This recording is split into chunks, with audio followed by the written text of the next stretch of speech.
Guys 56 days तक लगातार जियो cinema की ऐप पर जबरदस्त वाला समूह, जबरदस्त वाली भीड़ और जबरदस्त वाले क्राउड के साथ में एक super duper hit entertaining show हम लोगों को मिला, बिग बॉस ओटीटी सीजन 2, जिसने अपने आप को प्रूव किया एक बार और कि बिग बॉस से बड़ा कोई भी शो नहीं।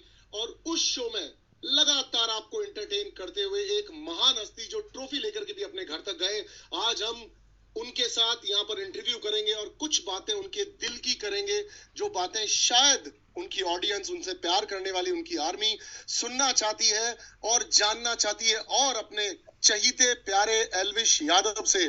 चलिए दोस्तों, ज्वाइन करते हैं एल्विश यादव को। हाय एल्विश। अच्छा, ज्वाइन कर लिया मैंने। हाय हाय एल्विश। सिस्टम ही सिस्टम सब जगह पर। पूरा सिस्टम हैंग कर रखा है। मैं भी बहुत चौंक गया था बाहर निकल के कि सिस्टम तो हैंग था, पर इतना हैंग था ये नहीं पता था। काफी अच्छा लगा देख के। एल्विश, मैं ये डेफिनेटली बात बोलूंगा, बिग बॉस के बहुत सारे सीजन्स आए हैं, बहुत सीजन सुपर डुपर हिट भी रहे हैं, लेकिन जो मैं एक यूथ के अंदर, एक जनता के अंदर एक वो देख रहा था ना कि मतलब भाई अपना जीतना चाहिए, भाई का सिस्टम। मैं मतलब बेसिकली ये जानना चाहता हूं कि यूट्यूब के थंबनेल से लेकर के न्यूयॉर्क के टाइम स्क्वायर तक का सफर पार करने वाला एल्विश यादव है क्या चीज? कौन है वो? मैं ये मानता हूँ कि जो लोग मेरा सपोर्ट कर रहे थे, जितने भी मेरे भाई इकट्ठे हुए थे, चाहे रैलीज निकाली उनने और अपनी गाड़ियों के पीछे पोस्टर लगाए, तो मेरा ये मानना है कि वो मुझे अपने ही बीच में से उठा हुआ एक नॉर्मल इंसान मानते हैं कि ये तो हमारे भाई जैसा, ये तो अपने घर का बंदा है। क्योंकि जैसे मैं ब्लॉगिंग करता था पिछले 1.5-2 सालों से, मैं लगातार रोज व्लॉग्स आ रहे थे मेरे, मतलब अपनी डेली लाइफ दिखा रहा था कि मैं क्या हूँ, कैसा हूँ। एक तरीके से मैं बिग बॉस जी रहा था, बट विथ फोन, और लोग भी देख रहे थे उस चीज को। तो इस वजह से उनको ऐसा लगता है कि अपने घर का बंदा है तो इसे जीतना चाहिए, और इसलिए उन्होंने मेरा सपोर्ट करा। और जो आप दूसरी बात बोल रहे हो कि थंबनेल से लेके टाइम स्क्वायर तक का सफर, जैसे मैं बाहर निकला मेरे को इनने दिखाया कि भाई देखो तुम्हारा तो ये टाइम स्क्वायर पे ऐसे ऐसे आ गया, तो मैंने पहला सवाल इनसे पूछी, मैंने कि तुमने पीछे से कोई जमीन वमीन तो नहीं बेच दी मेरी?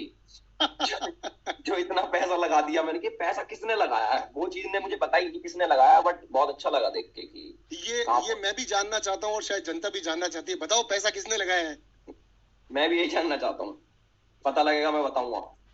कमेंडेबल एल्विश, मैं एक लिटरली बात बता रहा हूँ कि तुम कह रहे थे कि मैं पॉलिटिशियन बनना चाहता हूँ। प्लीज, किसी आदमी की रोजी रोटी छिन जाएगी अगर तुमने ट्राई की तो।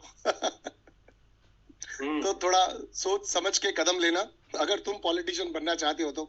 एल्विश, एक चीज मुझे जाननी है, सवाल तो मेरे पास बहुत सारे हैं, पर मुझे एक चीज जाननी है कि जिस एल्विश को हम लोग अंदर देख रहे थे, वो एल्विश काफी सॉर्टेड सा, जैसे पूजा भट्ट जी का भी मैं डायलॉग रिपीट करूंगा तो, कि वो है 24 साल का, लेकिन उसके अंदर एक बहुत मैच्योर इंसान है।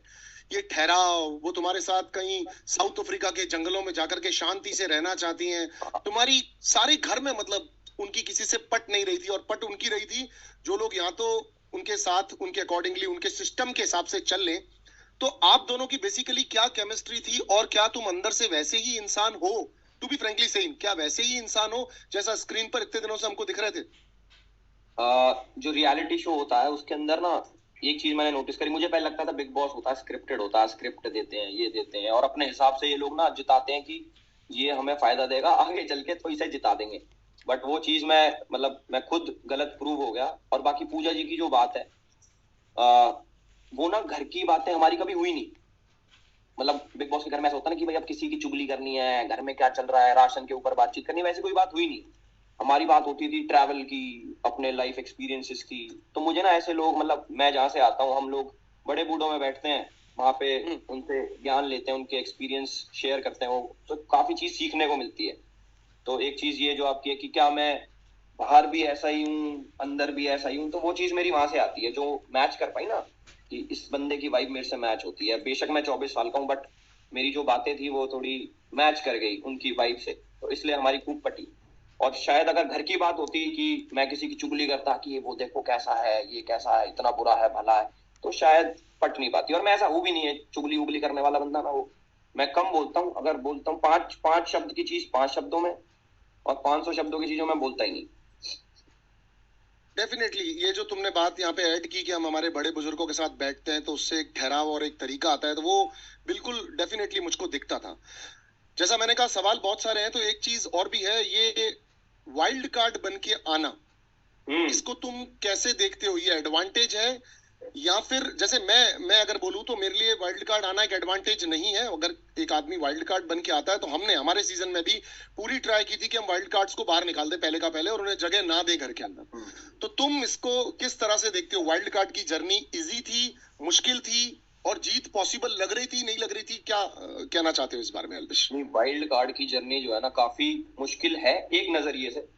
कई लोग ये सोचते हैं ये तो लेट आया है, 30 दिन इसने जिए ही नहीं, और सॉरी मैं 27वें दिन आया था कि 27 दिन जो जो लोग सरवाइव करा इसने वो चीज तो देखी ही नहीं।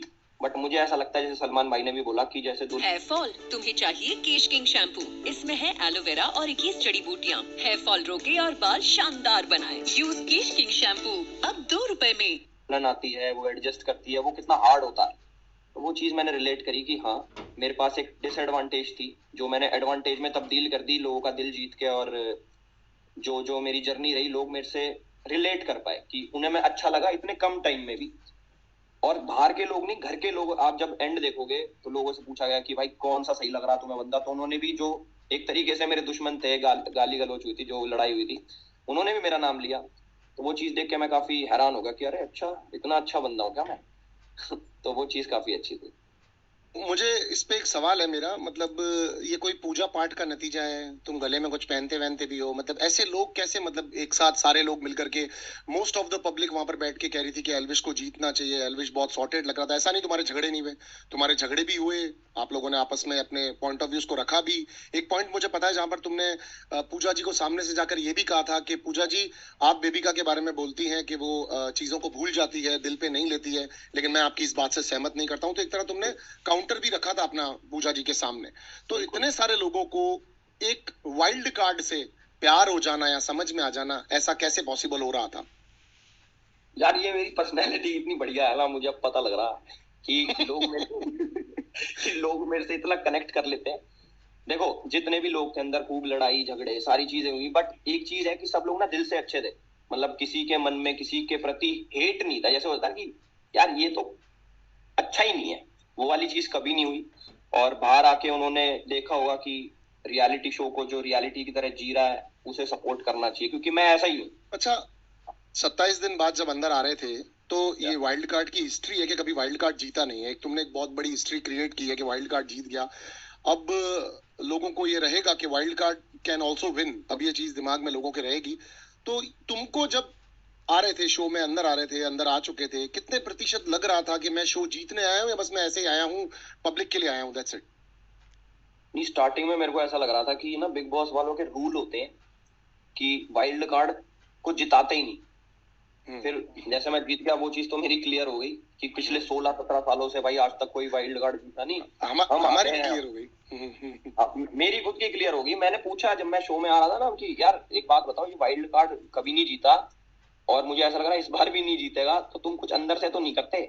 मैंने कम से कम 10 बार सवाल पूछा जो जिन्होंने कास्टिंग वगैरह करी सारी। तो उन्होंने बोला नहीं ऐसा कुछ नहीं, अगर वाइल्ड कार्ड स्ट्रांग है तो यार जीत सकता है, पब्लिक के हाथ में सब चीजें। मैंने कहा यार वोट पक्का कुछ झोल तो नहीं होता ना कि वाइल्ड कार्ड के तो वोट ही नहीं काउंट होते? कह रहे नहीं नहीं, कोई ऐसी बात नहीं है, अगर जीतने लायक बंदा होगा तो जीता जाएगा, नहीं तो नहीं जीता। बट मैं जीत गया तो कुछ तो इम्पैक्ट डाला होगा मैंने, बल्कि कम दिनों में, और काफी ज्यादा इम्पैक्ट मैंने डाला। तो वो चीज तो क्लियर होगी कि एक जर्नी या फिर इम्पैक्ट, क्या चीज मैटर करता है कि दिन कितने ज्यादा जिए या फिर कितना इम्पैक्ट डाला। तो इम्पैक्ट पब्लिक ने देखा कि हाँ इस बंदे में कुछ तो है, और ये जैसा बाहर है वैसा अंदर है, उस चीज से रिलेट करके उन्होंने मेरे को जिता दिया, और वी क्रिएटेड द हिस्ट्री।